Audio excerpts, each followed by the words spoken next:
Who told you? Who told you? Who told you?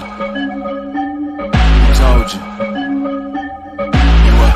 God design, God design. What's up, boy buddies? What's going on? Can you see me okay? What's up with my boy buddies? We back again, y'all, for another live episode. Chime in, let me know, maybe know that you can hear me. What's up, everyone?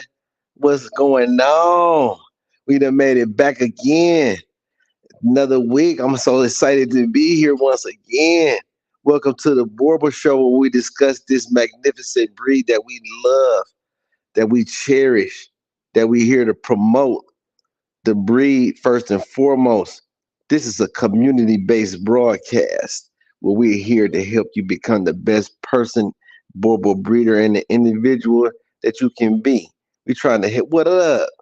We're trying to help you become healthier, happier owners with your dogs. I'm reporting live from the belly of the beast, Jordan Pittman. I'm your host, and I'm so excited to be here.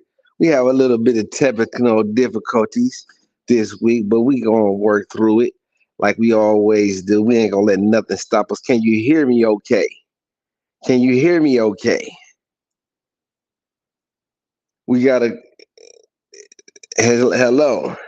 Hello, are you there? Well, I hope that the mics and everything is working okay. We had some technical difficulties with the camera on the computer.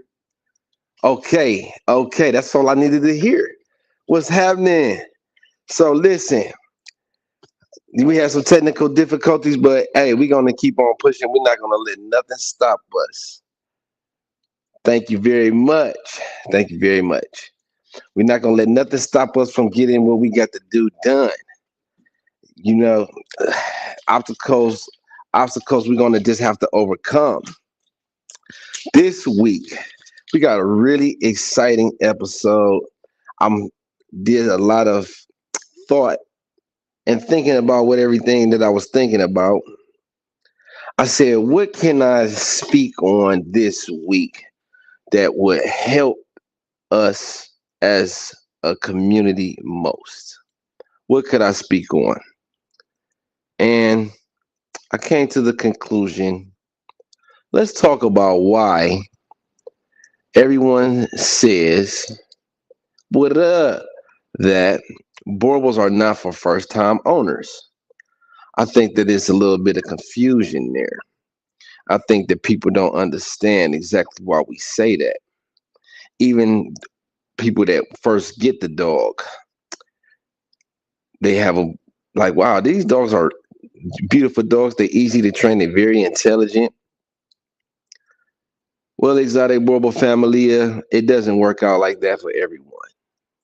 Everyone doesn't have the greatest experience with their dogs. And sometimes they become very unproblematic. And that's unfortunate. We want to prevent these issues before they head on. So we're going to share some tips. We're going to share our philosophy. We're going to help you become the best Boerboel enthusiast that you could possibly be. I'm your host. I'm here to help you. And I'm not a dog trainer by no means. What I am is a dog lover. I'm a dog enthusiast. I'm really a country dog at the heart. I'm a country dog living in the city.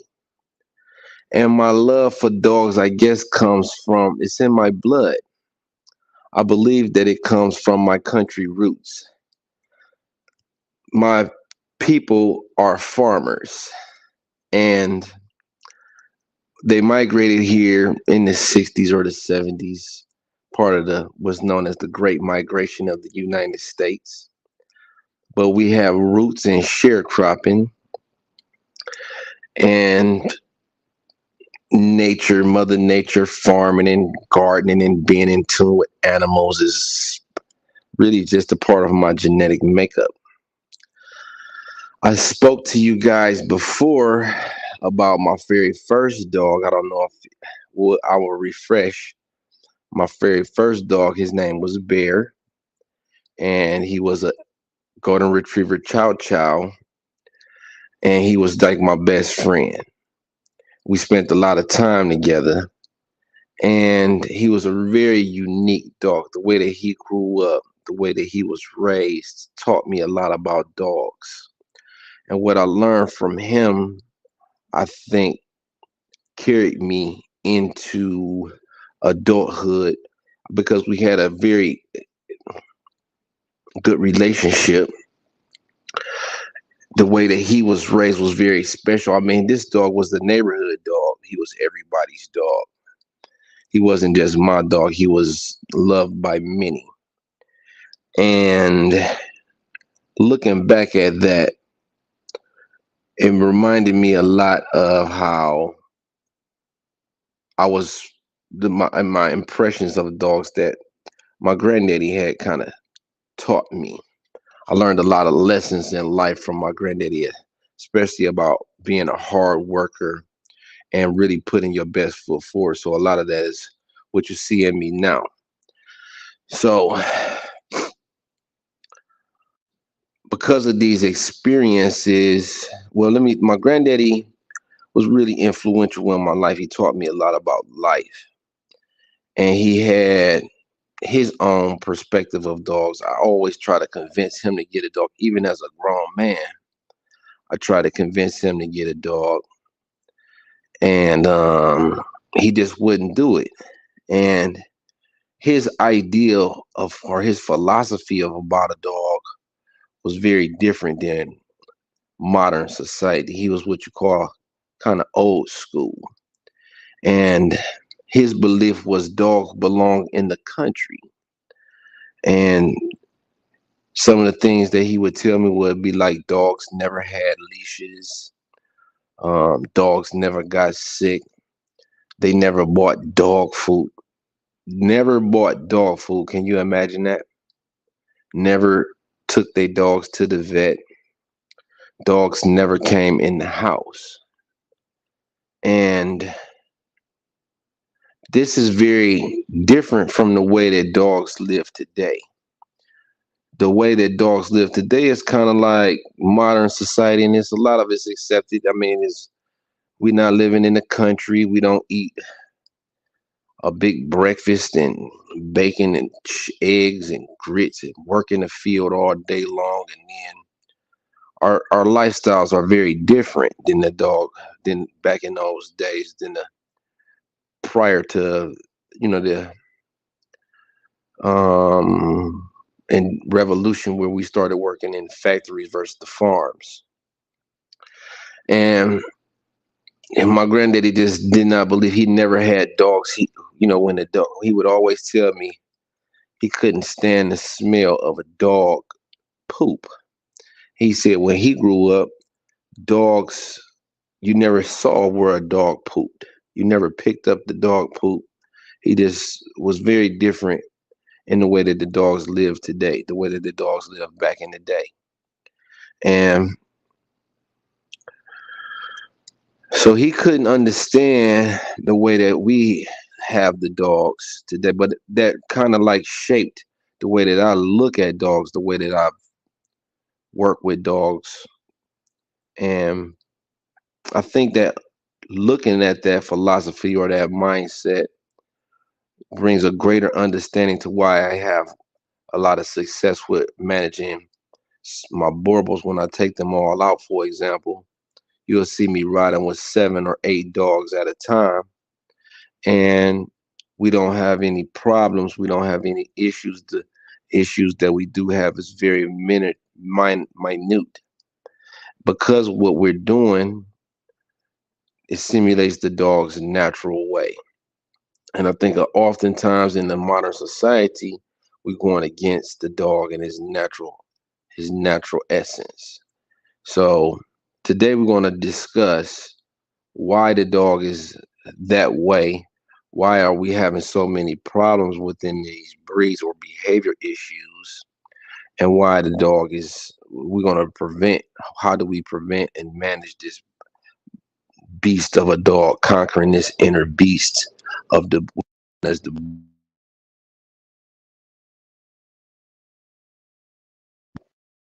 Hey, listen, we can't take any phone calls today, y'all, because we're going to be broadcasting from off the phone.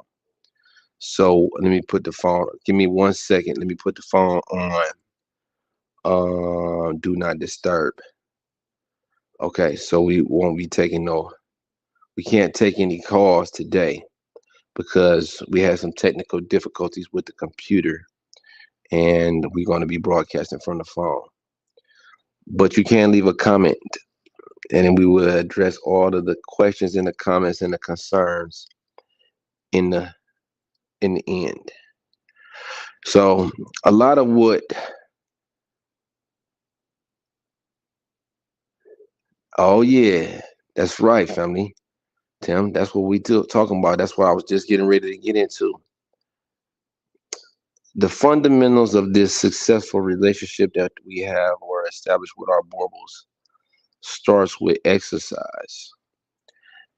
Exercise, discipline, followed by discipline, and lastly, affection.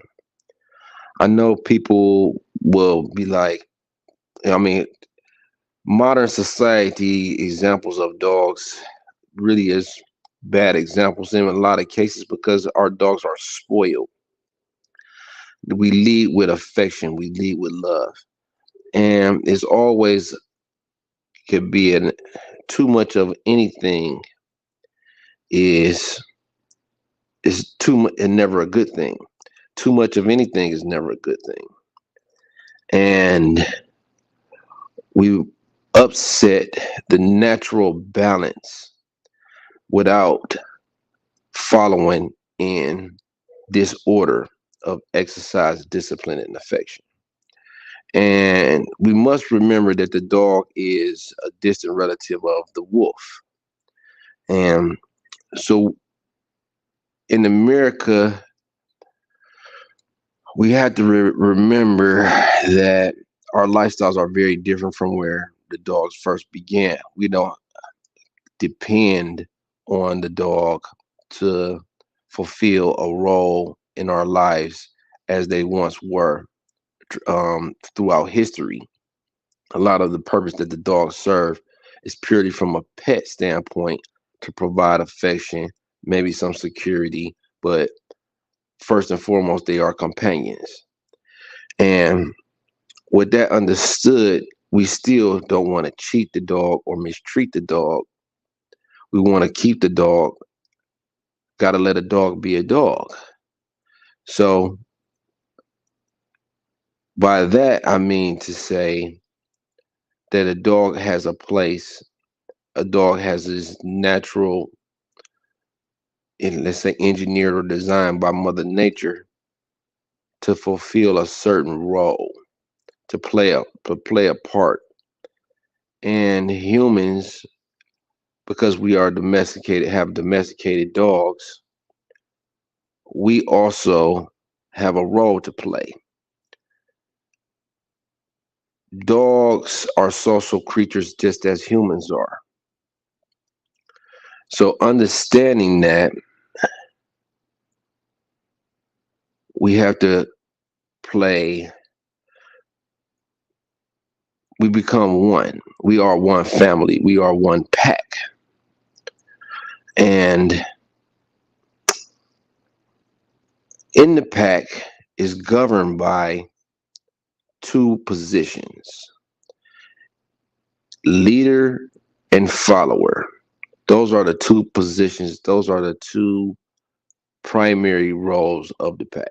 Either you're the leader or you're the follower. And oftentimes, if we're not clearly establishing those lines or identifying who is the leader and who's the follower, the natural balance in relationship becomes upset. The working order of the relationship becomes dysfunctional. How do we continue to accomplish? How do we establish the natural order? And the way that I am have my success, really it comes from my heart and my relationship with the dogs, because we kind of depend on each other. We become, I'm meeting the dog's needs, and the dog is also playing a very important role in my life. And because of our needs have a common denominator, then we have a successful relationship.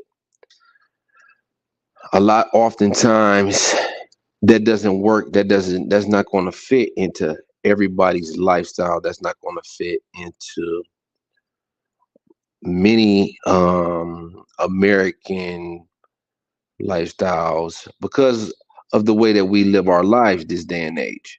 We spend a lot of time away from home. Um, and then when we get home, we want to just let the dog out and then come on in the house. And then, we have the dog in with the family, but we haven't met that number one need, which is the exercise. We always remember with managing these dogs is they have a natural tendency to migrate. The dog, remember, his distant relative is the wolf. And I talked about this before. So what happens in nature, okay, the dogs or the wolf or the human, we would occupy a territory for a certain amount of time, and we would hunt, to prey. We would stalk prey. We'd pick off a couple of the ones that may fall behind or may not be as aware, or the ones that we successfully preying on.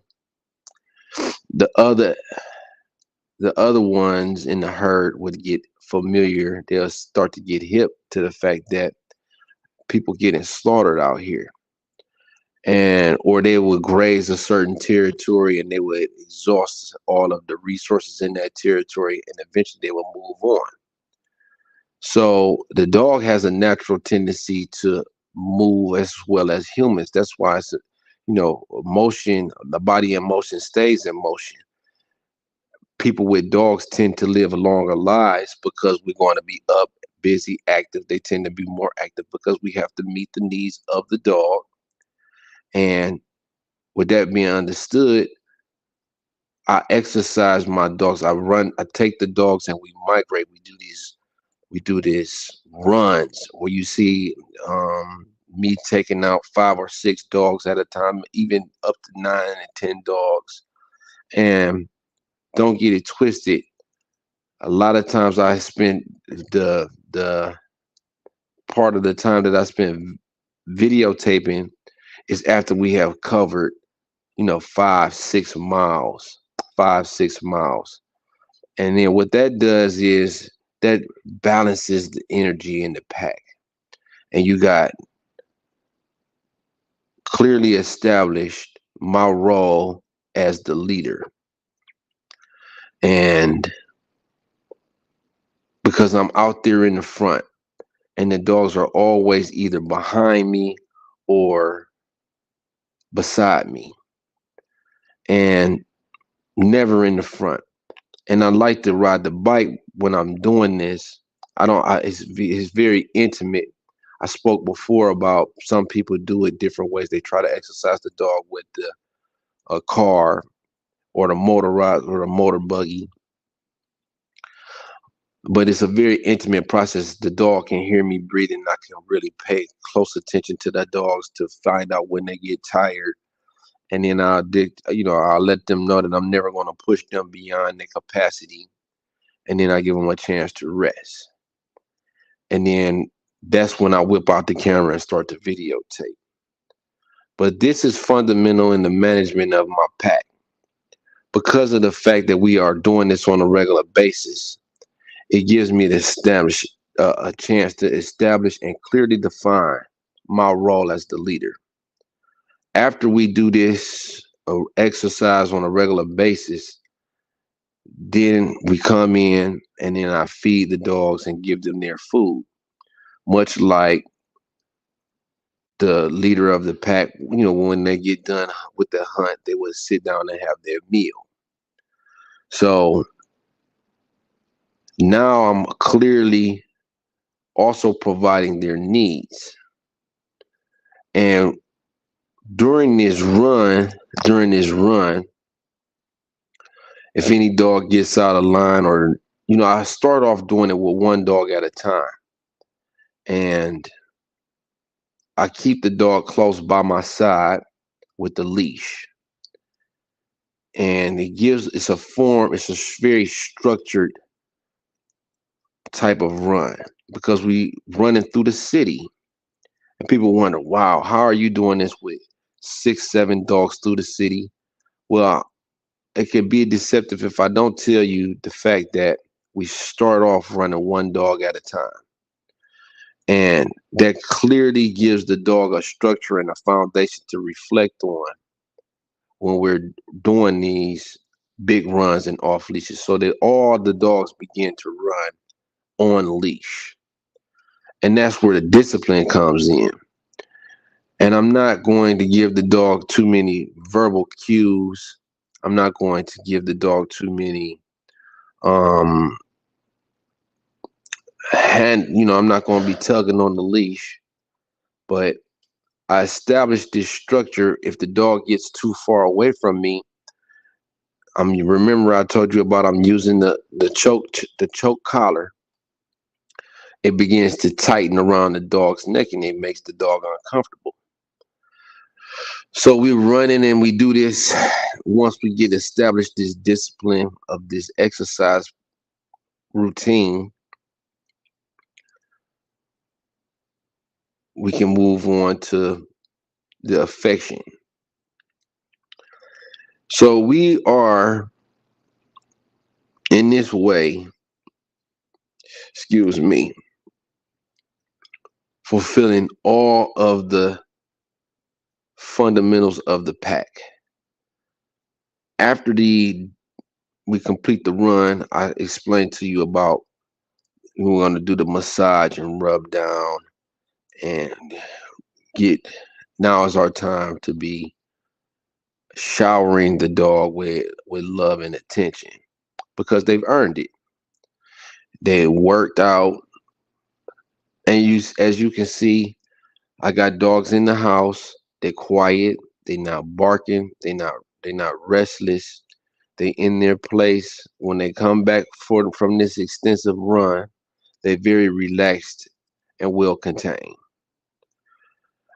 So let's use this as an example, as the model for all Boerboel ownership or all healthy relationships with any dog. It really doesn't have to be a Boerboel, but it comes into play with any and every dog that I've ever had. And this was the way that this was the way that we bond. This was the way that we kept the dogs in check. And I'm not no established dog trainer. I'm not I'm not well versed in dog training, but I have my dogs off leash in the city, through the neighborhoods with cars and in traffic. Take them to Home Depot, take them to dog parks, take them to the school. I take them to my daughter's events, track, and field in the spring, um, and a plethora of different activities for the dogs to socialize. And this is fundamental in our healthy relationship. And I would like to use that as a model because a lot of times what I'm seeing on these different platforms is mischaracterization. I see a lot of unhappy dogs. Unhappy dogs leads to unhealthy dogs. Unhealthy dogs don't produce. Unhealthy dogs cause issues and problems. And the way we keep dogs, I just really feel for all the dogs that's in the kennels. I just would like to hope as a breed ambassador that these dogs is getting their recreation time and is not just living a life in the kennel. and you fulfilling and meeting the exercise requirements as a breed. It's all too often I'm seeing these penitentiary style setups where you got cages and cages and cages, and you see in the wet ground where clearly the dog must be, if they cleaning up behind the dogs there, then the dogs must be pottying right there in the same area that they living in. And they don't want to even remember the dogs is very sensitive to smell.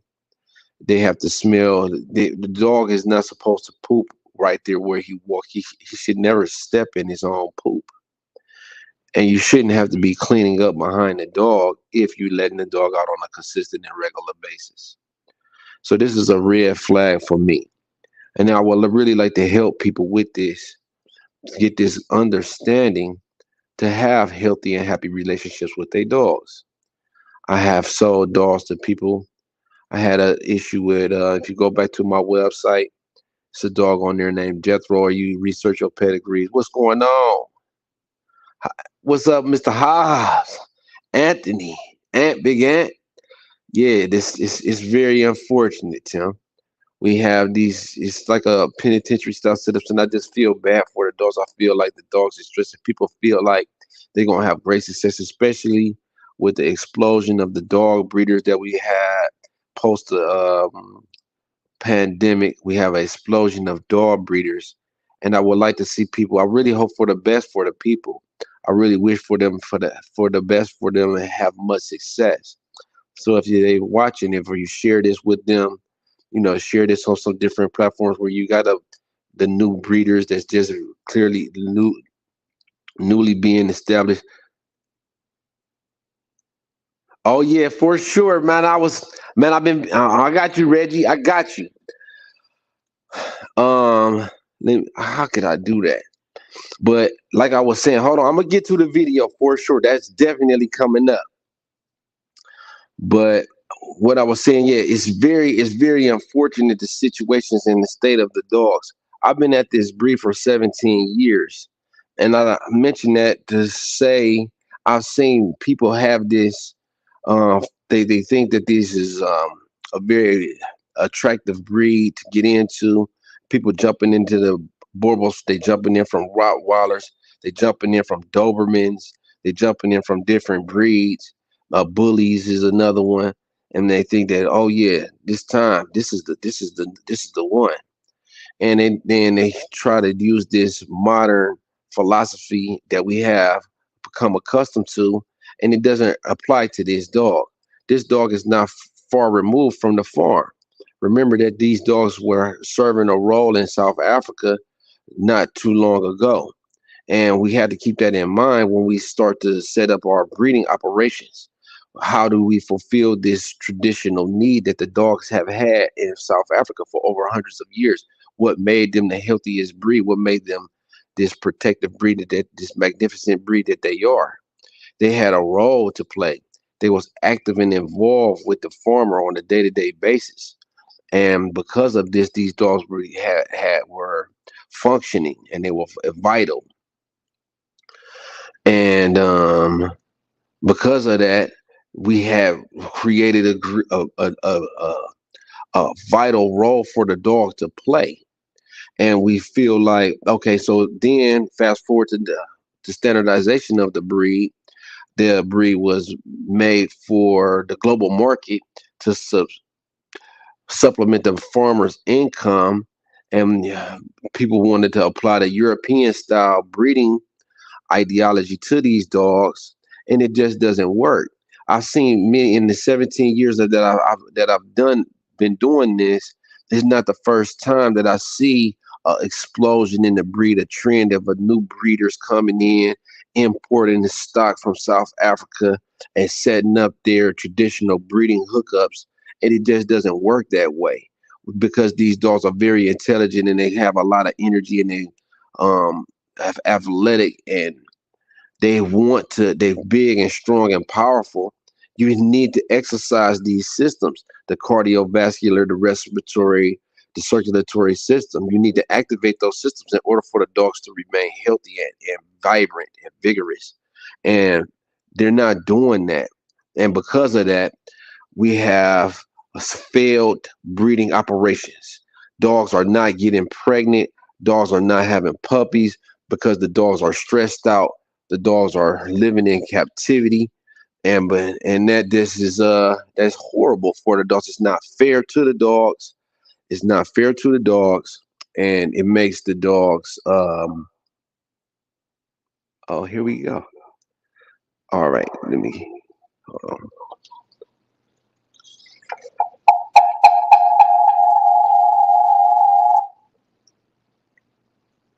Hello.